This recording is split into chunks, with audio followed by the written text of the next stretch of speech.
Sophia will recount how I took control of my life and put a stop to my husband Xander's destructive influence. For privacy reasons, I'll be using pseudonyms. As a prominent lawyer in my state, anonymity is crucial for various reasons. Let's not delve into the intricacies of my and Xander's love story. We fell in love, got married, and eventually divorced. The love, it seemed, wasn't reciprocal, as Xander cheated on me. The signs were apparent: avoidance, excessive time outside, and frequent business trips, though I wasn't involved in his sizable business. Despite my success as a lawyer, Xander considered me a failure due to earning less than him. One day, during another one of his supposed business trips, I decided to investigate. I discovered a secret Facebook account on his old laptop, confirming my suspicions. He was cheating with a beautiful woman, someone he found more attractive than me, often criticizing my appearance.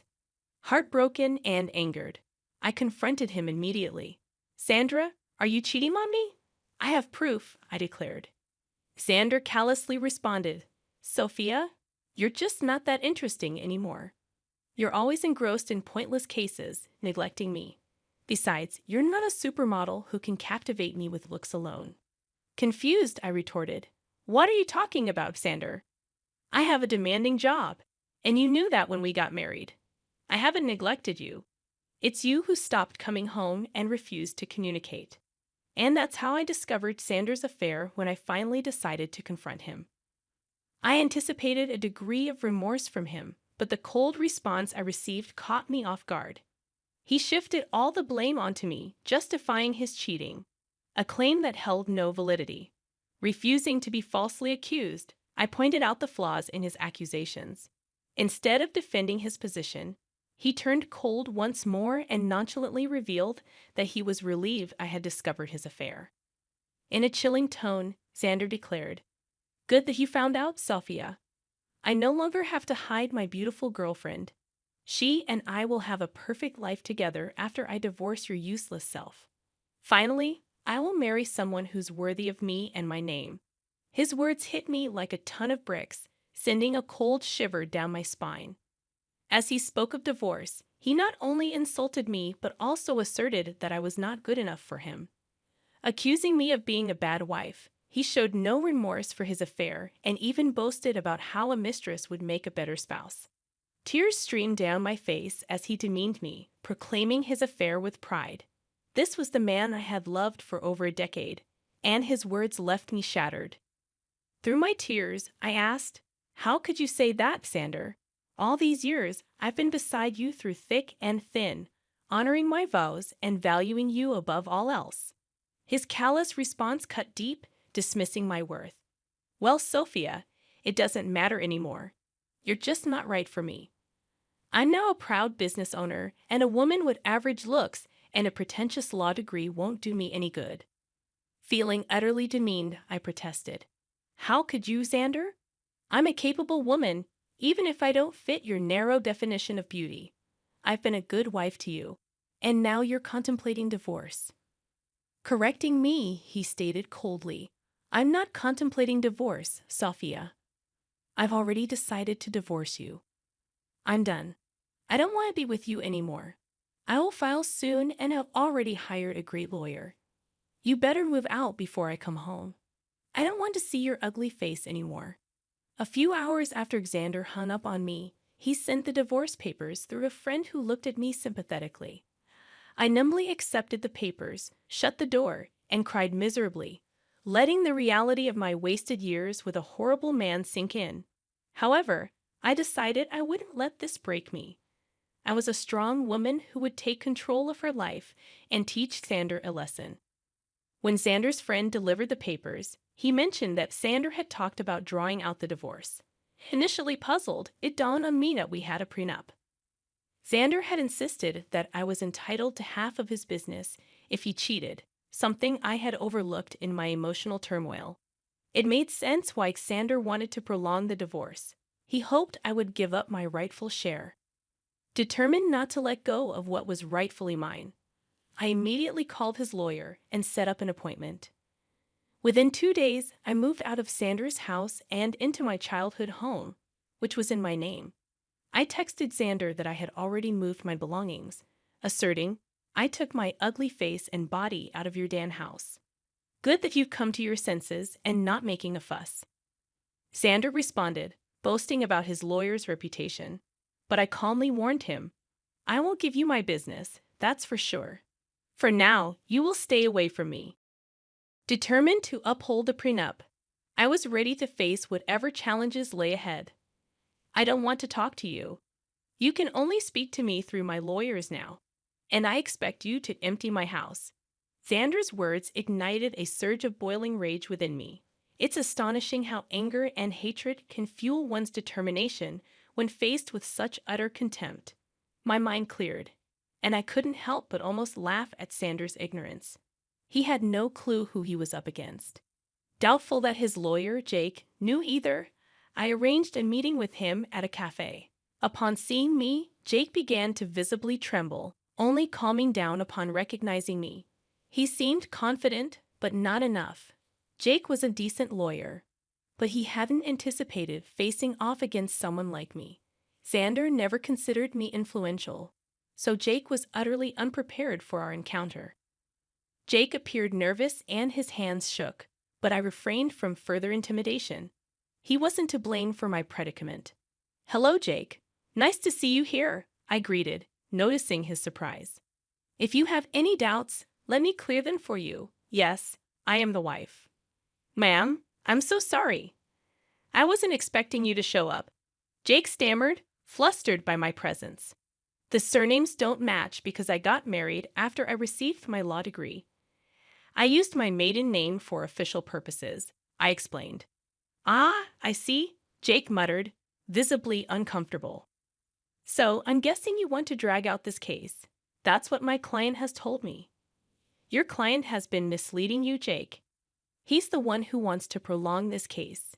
Isn't that what he told you? I confronted him directly, knowing my reputation as a lawyer spoke volumes. Jake squirmed under my scrutiny. Accustomed to asking the right questions, I didn't mince words. You don't have to answer that, Jake. I've known Xander for over a decade. I married that idiot for God's sake. I know what goes through his thick head. Concerned for Jake's predicament, I decided to enlighten him. Since I know you, and it's not fair on you, I'll tell you the truth about this divorce. What do you mean, ma'am? Jake inquired, clearly taken aback. Did my dear husband mention to you that he cheated on me? I asked pointedly, watching Jake's expression for confirmation. His reaction spoke volumes, confirming my suspicions. Once again, Jake was caught off guard by my revelation. I won't lie to you guys. It did sting and hurt my ego to admit to my colleague that I had been cheated on. It's not a pleasant experience. However, I knew better than to betray my emotions. No matter how humiliated I felt, I still had the upper hand, and I was well aware of that. Jay, on the other hand, didn't know. He said, no, I don't think my client has told me about that. But he did warn me that, in his words, you would make some baseless accusations because you want to ruin him. Oh, you poor thing, Jake. Your client has played you like a fiddle.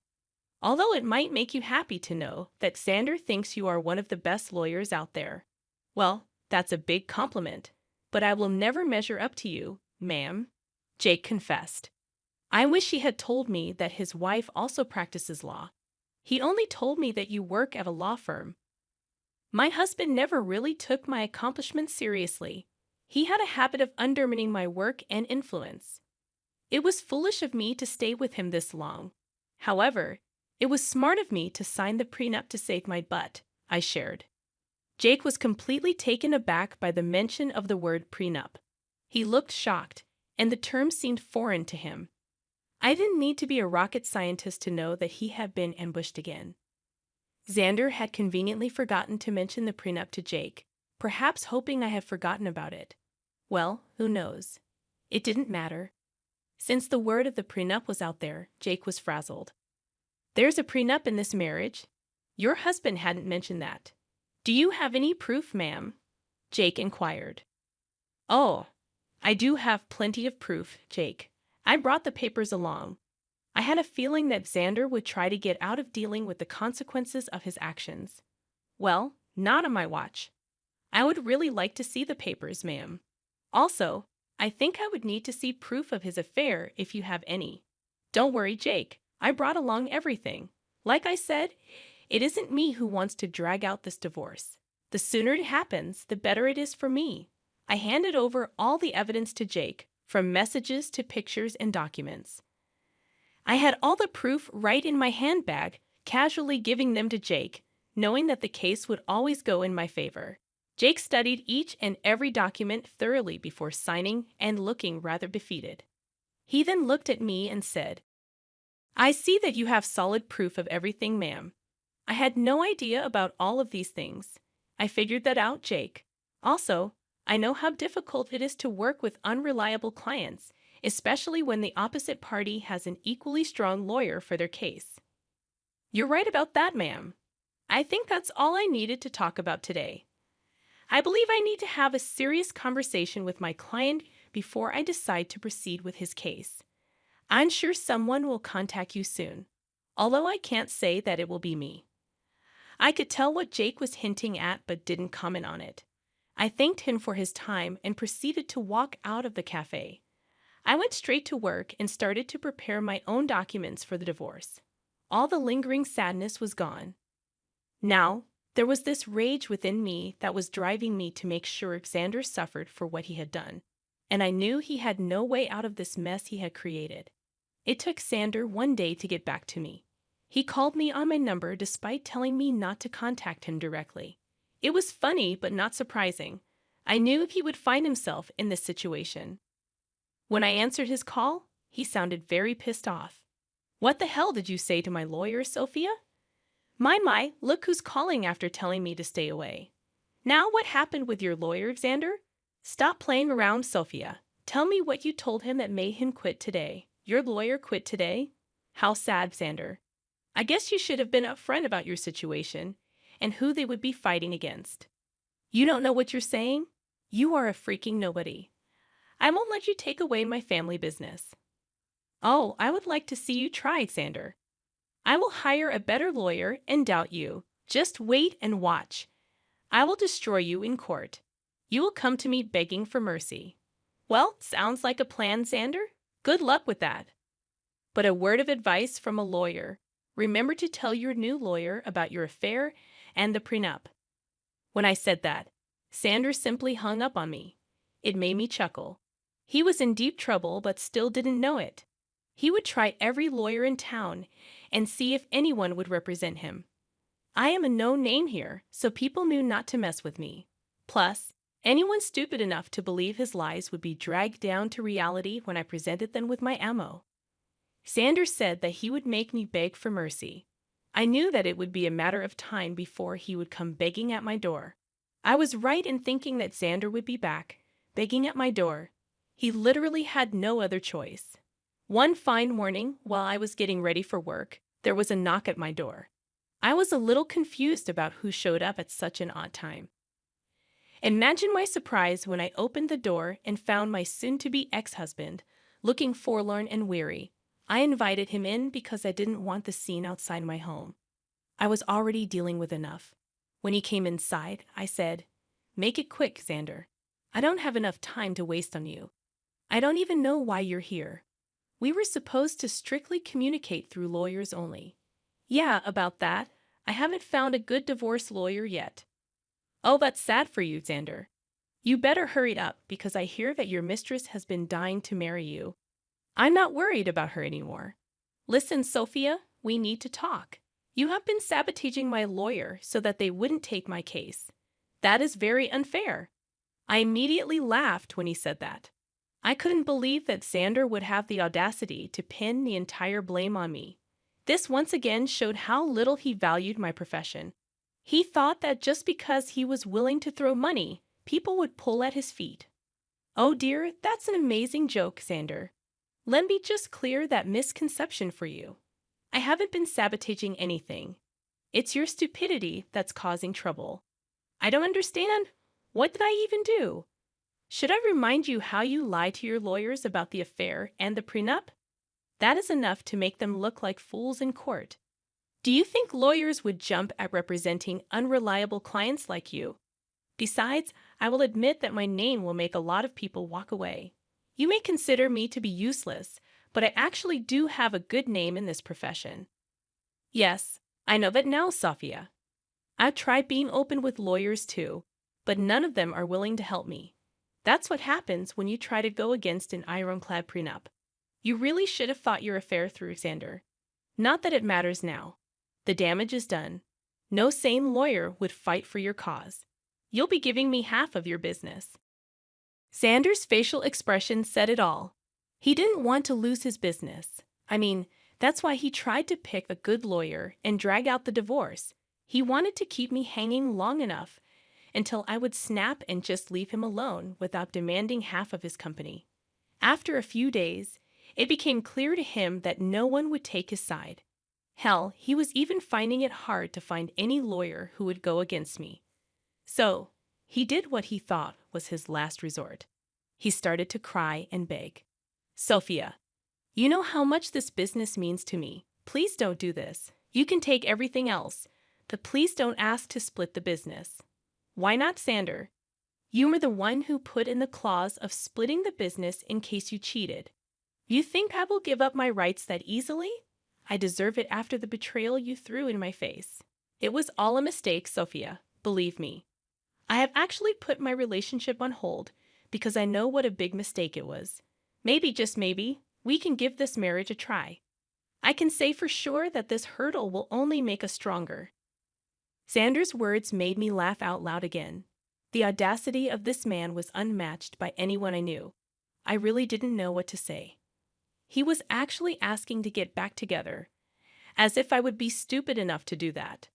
I didn't know that he had put a pause on his relationship with his mistress. The rumors were out that the mistress was not happy, and neither was Xander. But if he thinks this will make me go back to him, he is dead wrong. I already made the mistake of marrying a piece of and learned my lesson the hard way. Plus, I knew why he was suddenly desperate to get me back. You must be delusional for suggesting something like that, Xander. I didn't come this far in life by being utterly stupid. I know that you want to get back to me because you don't want to split your business. Sophia, we were happy together. Let's just look past this one time and restart our marriage. I will cut off my mistress. I swear there's no reason to do that, Xander. Believe me, that woman is going to start running once she finds out that you won't be very rich after the divorce. As for me, this is my golden chance to get out of this sham of a marriage. I must thank you for showing your true colors before we had kids. Now you will reap what you have sown. With that, I was pretty much done with my piece. I immediately stopped talking while Xander kept begging and pleading with me not to take his business. It was a rather pathetic scene, but it didn't move me at all. Instead, it made me think of the times I went to bed crying because this piece of expletive I call my husband decided to betray me. Seeing Xander in a vulnerable place only gave me satisfaction and completed my revenge. Now, I simply needed a clean break to start fresh. Well, I definitely got more than what I had bargained for. Karma hit Xander hard and fast. He tried for weeks to change my mind and make me come back home. I turned a blind eye to everything simply because I wasn't interested in his drama. I was ready to move on. Since he had filed for divorce already, I hired someone from my firm to represent me. I'm not a divorce lawyer, so I couldn't do it myself. Besides, I wanted as minimum interaction with him as possible. After a month of trying to change my mind, he was forced to get a lawyer and ask for a clean break. He knew that if I took the case to court, he would only face humiliation and ultimately waste money on lawyers appointed by the court. So he receded and asked for a mutual split. The prenup made it super easy for me to get the divorce. Of course, I had plenty of proof to show everyone that Xander cheated. As per the prenup, he was supposed to give up half of his business to me. He wasn't happy. But there was no way out, so he signed over half of it to me. We did give him an offer to buy me out, but he had no money. Now, why would a big business owner like Xander have no money, you ask? Well, he had spent it all on his mistress, who is now not taking his calls or texts. I guess she figured out that he won't be rich anymore. But now, No one is willing to date her because they know what a gold digger she is. What goes around comes around, I guess. Well, the mistress was the least of Sanders' troubles. With half of his business gone, his earnings were severely reduced. He had to sell his house because he didn't have much money to maintain it or even pay the mortgage properly. He's currently renting a condo that is a serious downgrade from the big mansion he stayed at. He did try to get back with me again in the hopes of regaining full control of his business. Well, safe to say that is never happening. He now either has to continue the way it is or manage to save enough money to buy me out. If you want to know about me, I'm actually doing pretty well. I have appointed someone to take care of my share of Sanders' business, and so far, things have been amazing.